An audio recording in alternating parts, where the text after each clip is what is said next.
engage in asset forfeiture seizure. But again, they're just wearing hockey masks now to, well, keep themselves safe and us safe. It's not about terror. So why don't you just basically tell us about some of the books you've written and also some of the documentation of CIA drug running that you've come across? Well, I came to the table with a background in Air Force intelligence, 8 years during the Vietnam War, worked with the CIA and Air America, and so I know how the intelligence community functions, how it's organized, and after my discharge from the Air Force, I worked directly with the FBI's counterintelligence division for 3 years, and then that led me into contract work with the CIA in an obscure place called Mena, Arkansas, back when Bill Clinton was governor and back when George Bush was the president. And I personally witnessed complicity between these two men, Bush and Clinton, in terms of transporting cocaine into the U.S. For the purpose of sale to generate money to fight a war. And that war at the time was the conflict in Central America involving the Sandinistas in Nicaragua. In 1970, it's well documented that the organization that was flying the classified material for Air America, codenamed Scatback, was busted. This whole fleet of airplanes and pilots was busted for hauling heroin disguised as classified material in an attempt to smuggle that back to Hawaii. And if you get to Hawaii, then it's a free ride back to the United States, because that's part of the United States, and there's no customs to clear. That is documented there, but back to the absolute documentation.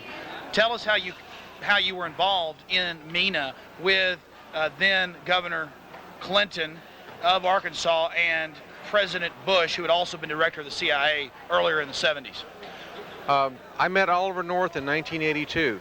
He was with the National Security Council. He's the man who recruited me as a civilian to get involved in the Contra resupply operation. He told me that this was taking place in Mena, Arkansas, that George Bush was overseeing the entire project in order to insulate the executive branch from the scheme, because certainly there were constitutional considerations there. I went to Mena. I met a man named Barry Seal, who I was told was the CIA contractor who had the contract to resupply the Contras. Sure, in fact, I found a large base there under construction. I was hired initially to be a flight instructor. I'm a certified flight instructor. My last tour of duty in Southeast Asia was to assist the Cambodians and equip them to fight a covert war. And here we were doing basically the same kind of training. This time we were equipping Nicaraguans to fight communism in Central America. And did you ever actually see the cocaine, or you just were at the base and knew that it was being flown in? No, after walking around with blinders on for 2 years, it became to the point I could no longer deny what was going on. And as I document and discuss in my book, Compromised, it's a book I wrote about this subject, Compromised Clinton, Bush, and the CIA. In 1987, I came face to face with a C-130 full of cocaine, just literally tons of it stored in ammunition boxes on a flight that was returning. And from that point on, I couldn't deny it, and I asked for a full-scale investigation and went directly to Oliver North, I might point out, to request for that to occur. And the investigation obviously didn't happen. I was labeled a security risk and a threat to the operation, which clearly showed to me that this was being sponsored and sanctioned by the U.S. government. So they were flying guns out and coke in? Yeah. Heroin also? I had no knowledge of that. It was cocaine. Where are we going now today? Would you say that the majority of, how big a percentile of the narcotics coming into this nation are controlled by the National Security Agency or the CIA? I have no way of knowing, but I use logic on these kinds of scenarios. If you are to believe the Pentagon, and I do, we have a security net over this country, down-looking satellites and radar that is designed to stop as small of an incoming target as a surface as an air-to-ground missile launched from a Soviet MiG out of Cuba. Now, if that's the case, and you can do that, and I believe we can do that, that's been proven time and time again we can, you have to ask yourself, how are all these drugs getting into this country? So what are the drug busts that we see? Are those cowboys or people that were not inside, who are not licensed drug runners for the CIA being busted? Oh, the independent, the entrepreneurs, the little guys, the guys with a Cessna that gets caught with a duffel bag full and goes to prison for life. The juxtaposition to that is a C-123 with 5 tons coming in unabated. So, how do we stop this? Just education?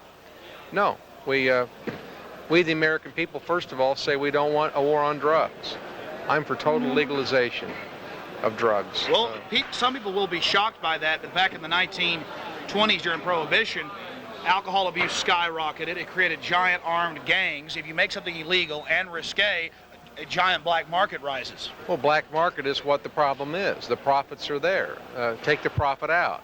And then it loses the flair and it loses the money. Not only does it lose that, anybody else still in the trade certainly surfaces as a cold sore real abruptly. The banks that launder the money would surface and probably go bankrupt. It'd be interesting as an experiment, I've always said, to let's say we're not going to do this permanently, but for 3 months, for 90 days, we're going to have a test, and we're going to legalize cocaine for 90 days, and just see the reaction of corporations, companies, big businesses that are in the drug business, and banks that launder the proceeds, and watch them surface, because they would go into withdrawal real abruptly. Well, Mr. Reed, just 2 more short questions, and I appreciate your time with us here today. The general public has a gut level feeling that the information you're discussing is true. Even Esquire did a large article 2 months ago about it in their September issue, documenting it, DEA people, carte blanche admitting it. And we've seen articles in early '97 about the Federal Reserve Bank of Dallas and San Antonio being caught with $3 billion of drug money. This goes to the highest levels. Truthfully, it's good to say we should decriminalize drugs. At the same point, isn't the war on drugs also creating the police state that they like?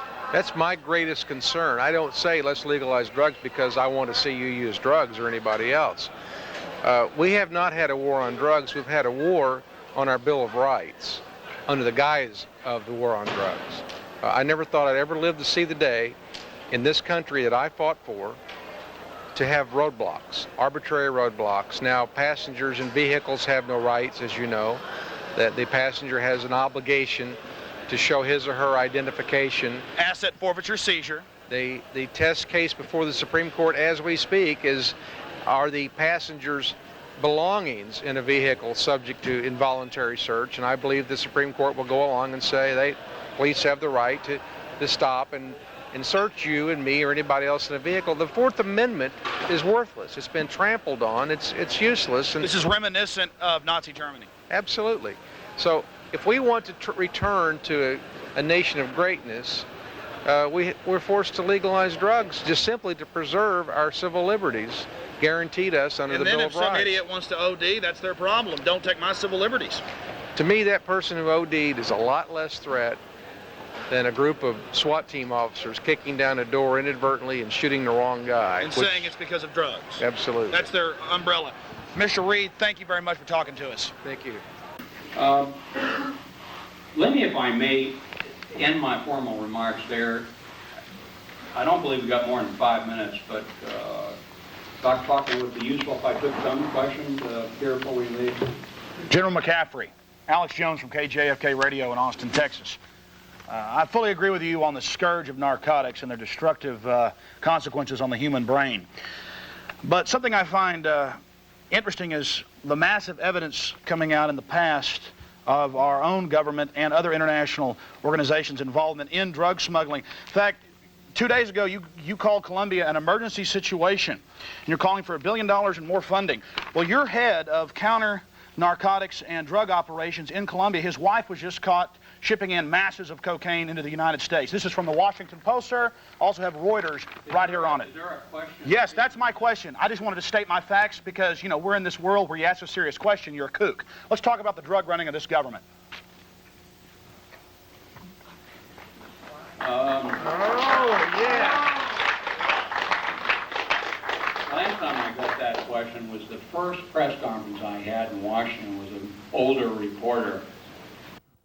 Now watch this diversionary response. He goes into how much he loves the children instead of answering the real question. Oh, and by the way, since my confrontation with General McCaffrey about 8 months ago at the time of the making of this film, the colonel has also pled guilty to narcotics trafficking. The head of drug interdiction in Central and South America, working for the man on your screen. Let's talk about the drug running of this government.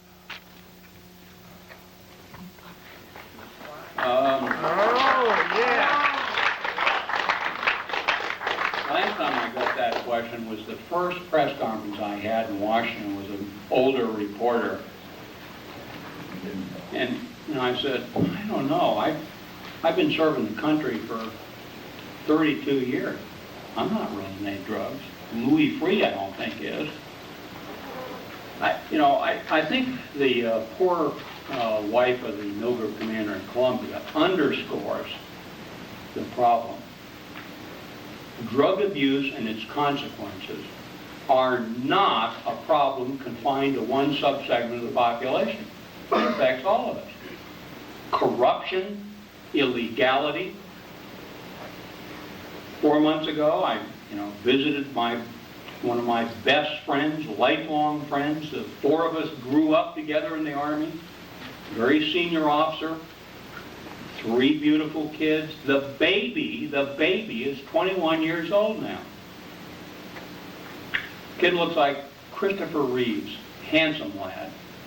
We had a little chat there, the 3 of us, visiting the 2 parents and the boy. And he's in a wheelchair with major, permanent, short-term and long-term cognitive impairment.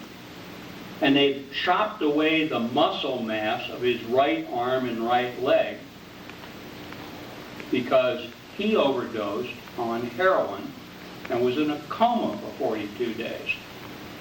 That's a face of drug abuse. And we've arrested former senior officials of the Department of Justice, mayors, sheriffs, officers in the National Guard. There are 38 cases of corruption in the Customs Service in the last 3 years.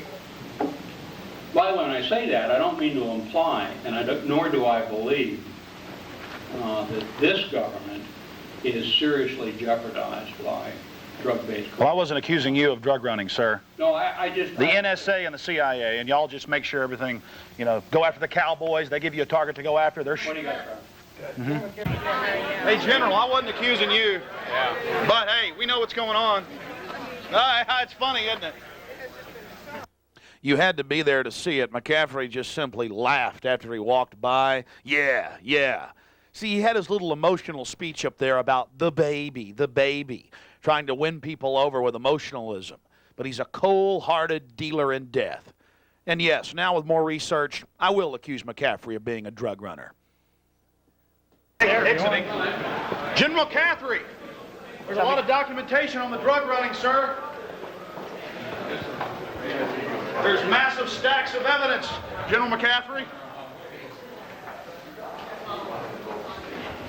I'm glad to walk down the hall, bud. Are you violating my civil rights?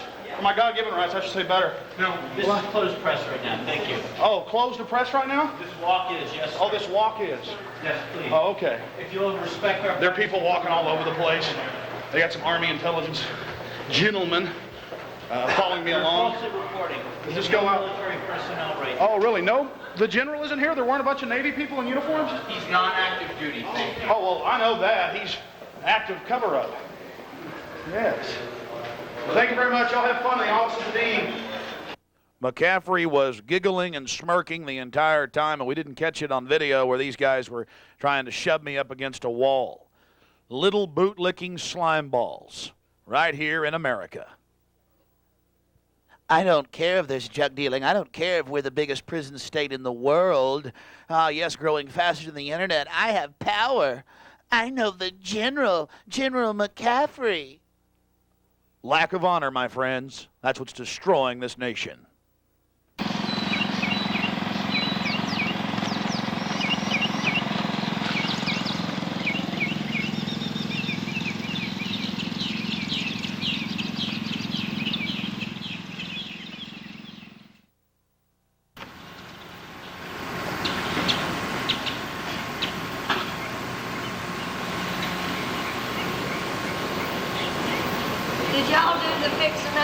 just now? Uh-huh. We did. Great job. Thank you.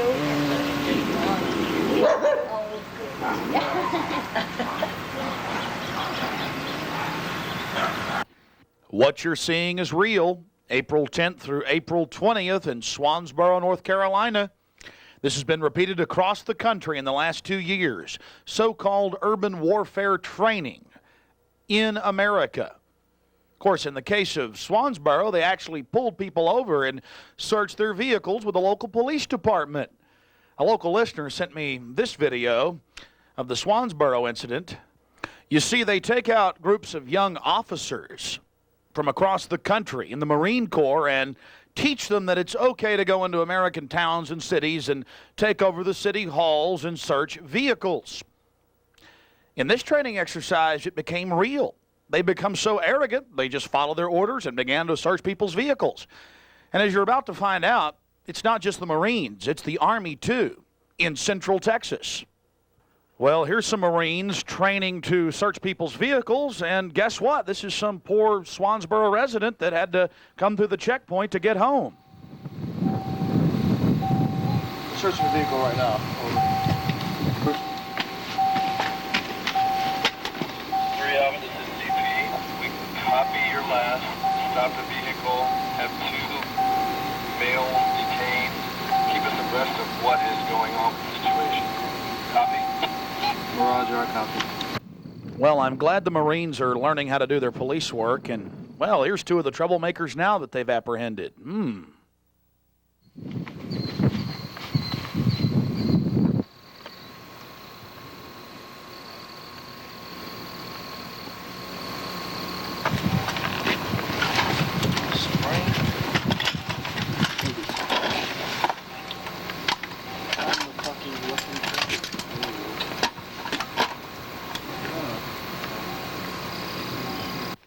But before you can set up your checkpoints, you've got to first move out and create a perimeter.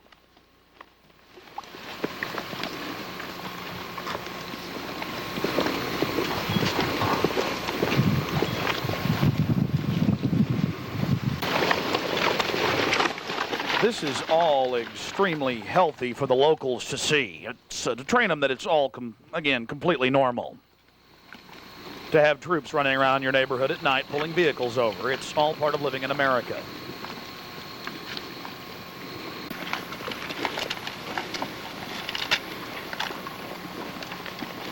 I wonder what the government's so worried about in the future that we need to have all this training to take over our streets.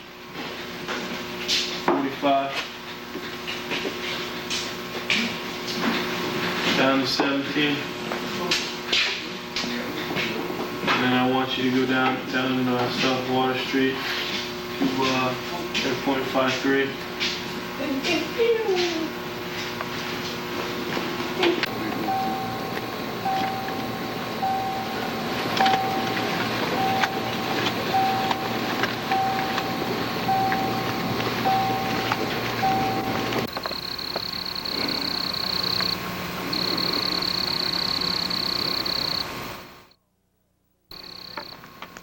How long will you gentlemen be running these operations?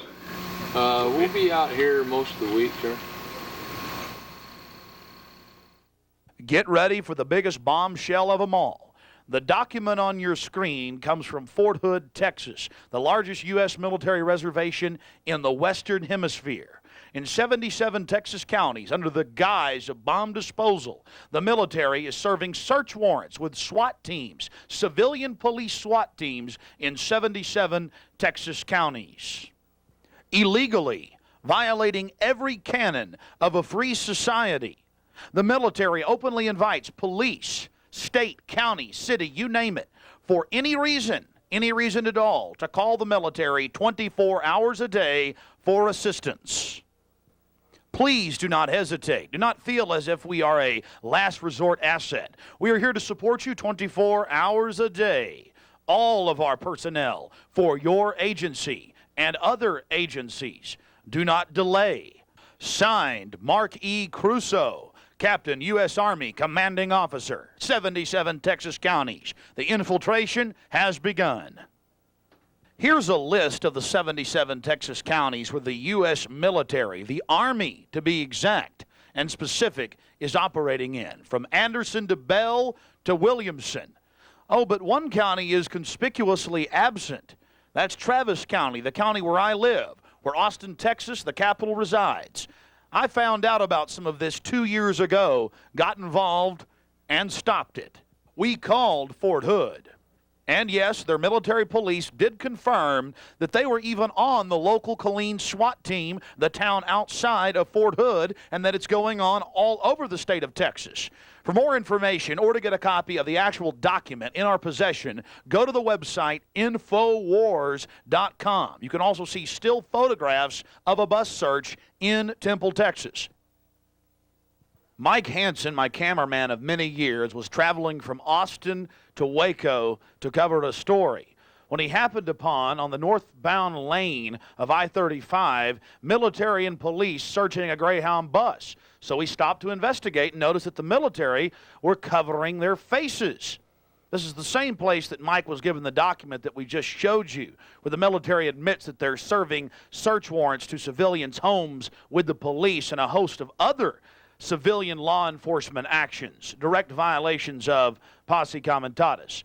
There were also plainclothes individuals who were obviously military working with the troops as well as the Temple Police Department, State Police, and BATF, who were all on the scene. But most shocking of all, our sources at Fort Hood tell us this entire operation was only a training mission at the expense of Greyhound and their passengers. Mike then noticed helicopter pilots, but he could see no helicopters. Of course, a little bit later, from behind the field off the highway, the first of two black helicopters took off. Okay, we're here with the EOD, the Emergency Ordnance Disposal. Hang on a second. That's not what they are. Let me get what EOD stands for. Hang on. All I want, can I get you standing right there? Sure. All I want is, you're saying there's some people here that we're not allowed to film. Right. There's some people here that we would ask that, well, hang on a second. Why would you want that on camera? Because I want to know who it is that is here that we're not allowed to film. Well, I'm not saying you're allowed to film them. You just don't want their faces. Right. But who are There's they? people here from Fort Hood who are with the bomb disposal unit that we would ask the media not just to film their faces, get the back shots of them walking away. Okay, but if they're out, if we have no such thing in this country as a secret military. If they're out in the public, we should be able to film whatever we see. We should be able to film. You can film whatever you want. I tell you what, you do that. We'll send you a press release. Okay, but wait a minute, Sergeant. Wait a minute, Lieutenant. Wait a minute, Lieutenant. No, Lieutenant. I'm through. You said a while ago that we're not allowed to film their faces. Because I've done stories in the past where Delta Force, which has been training in South Texas, they didn't want us to film them either. These are the guys that we work with all the time. We know these guys. Okay. They've asked us. Why wouldn't they be wearing? They should be wearing black ski masks if they don't want to be seen. I'll tell you what. If you want to film them, I'm not inhibiting your freedom of the press in any way. I was just driving by when I seen the incident. You're welcome. I'm on my way to Waco to do another story. Right. I don't even have my good camera with me. Okay. No, that was their request. We tried to honor their request. But who are they? Who are these people that you're talking about? Oh, okay. No. So you don't want to talk about it anymore? Not anymore. No. Why not? I don't want to talk to you anymore. Okay, but that's my freedom. Who are these? Okay? Who are these people? Thank you very much, Lieutenant. Who are these people?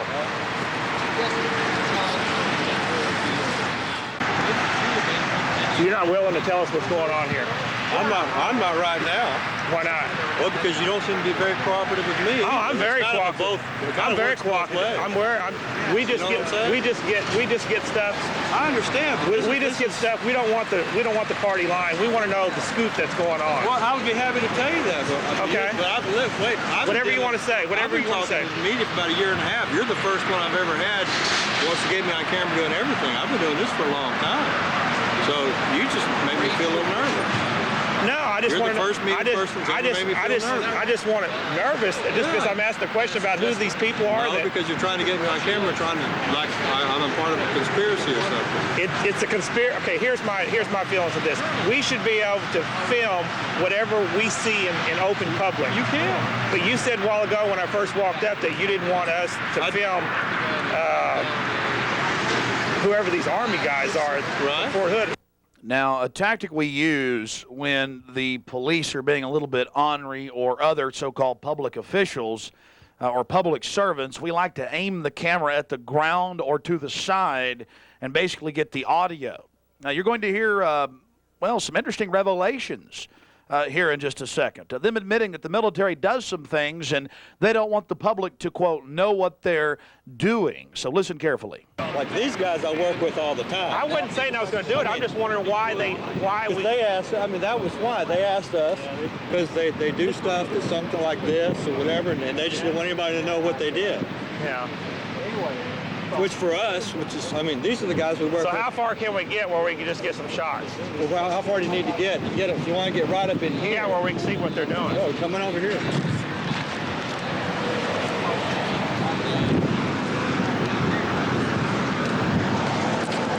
There's no doubt about it. Here, see this shot. Get the shot. Oh, there's the walking Army. away. Just don't get their face. That's all we ask. That's what they asked us. Okay, so that's the Army right there. Yeah. The ones that the fatigues are. So now we're taking all their stuff off, one at a time, 2 people at a time. We're going through their gear, and then after that, we're going to search the bus one more time, and we'll be done. Put the passengers back on and let them leave. Okay. How did they get here? Where's their truck? I mean, but where's their Army car or whatever? Back over here. So we can get that? Oh, it's right there? Yeah, well, they've also asked me if you didn't film the equipment.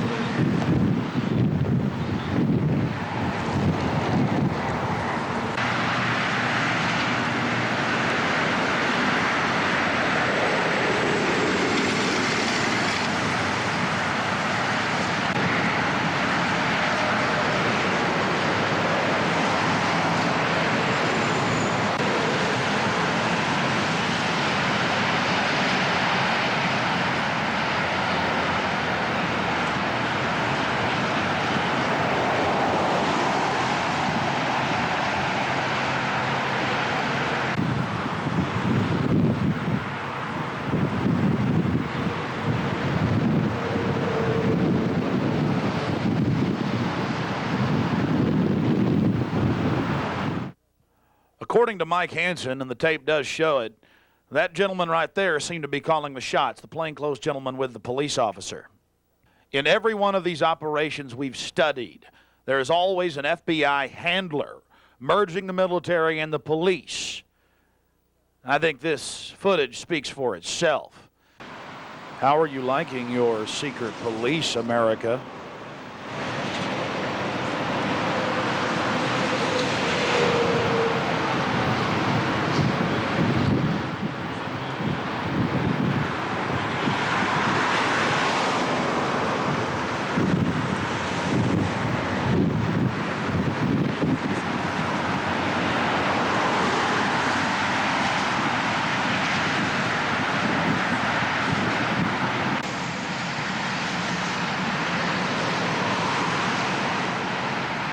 Mike Hansen only had an hour and a half of videotape in his camera, so he had to leave. We're told the exercise went on for 9+ hours off of I-35. Mike had been there about an hour requesting some type of press release of what was really happening, when suddenly this silverish blue Crown Vic pulled in, and some type of law enforcement officer, some other handler, gave a copy of the memo to the Tibble police, who in turn gave it to Mike Hansen. And we'll show you some video of that here in just a second. And the reason we're proving that we got this document from Fort Hood is because it's so shocking. They admit that they served search warrants to people's homes with local police. We're talking about U.S. military in police or camo uniforms busting down people's doors.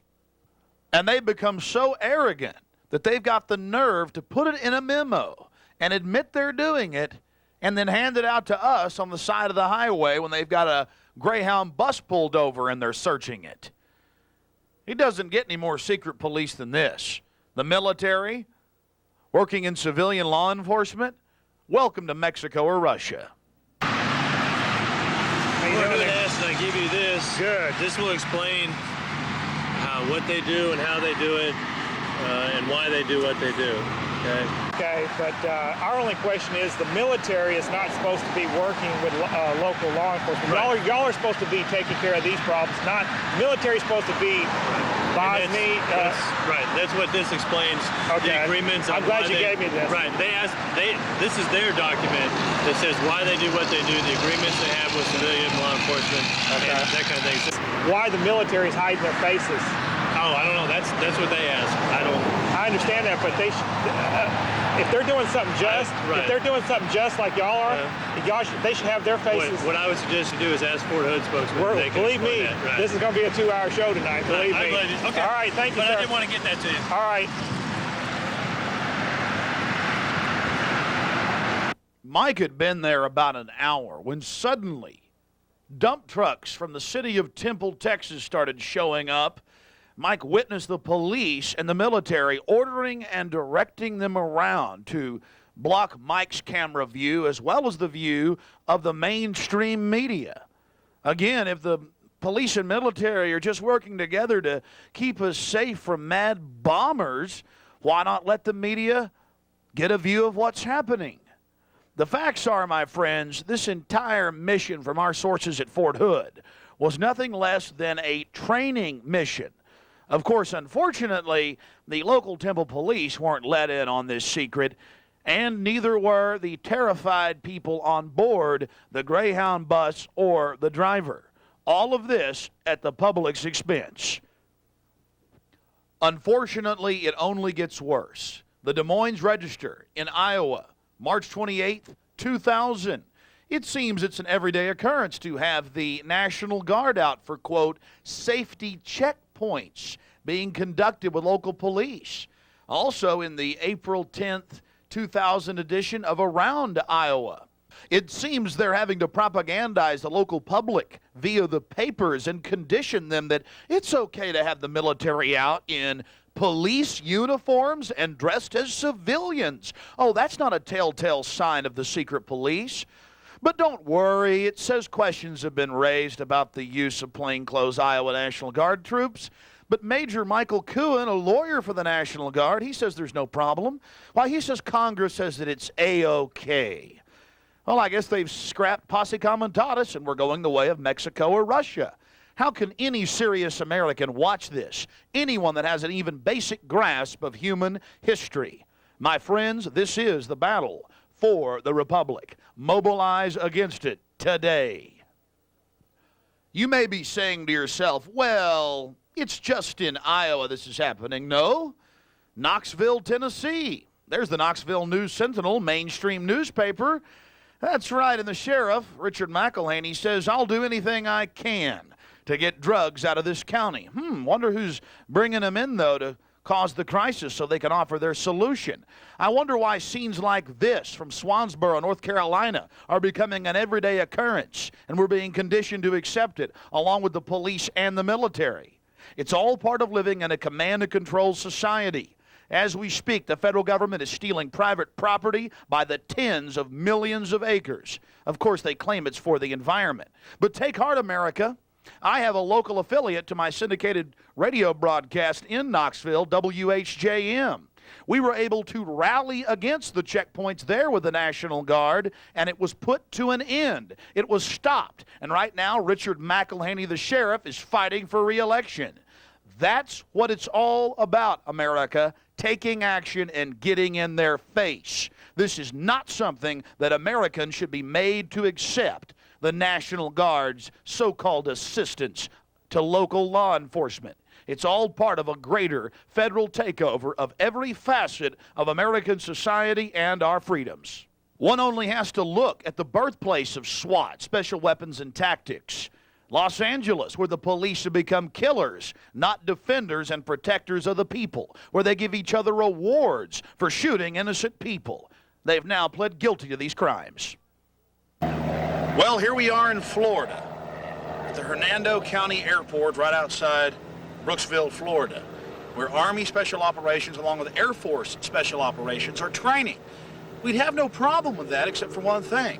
It's in the middle of a populated area, and most importantly, they're training with SWAT teams. The Hernando County SWAT team, and yes, ladies and gentlemen, the State Police SWAT team from right here in Florida.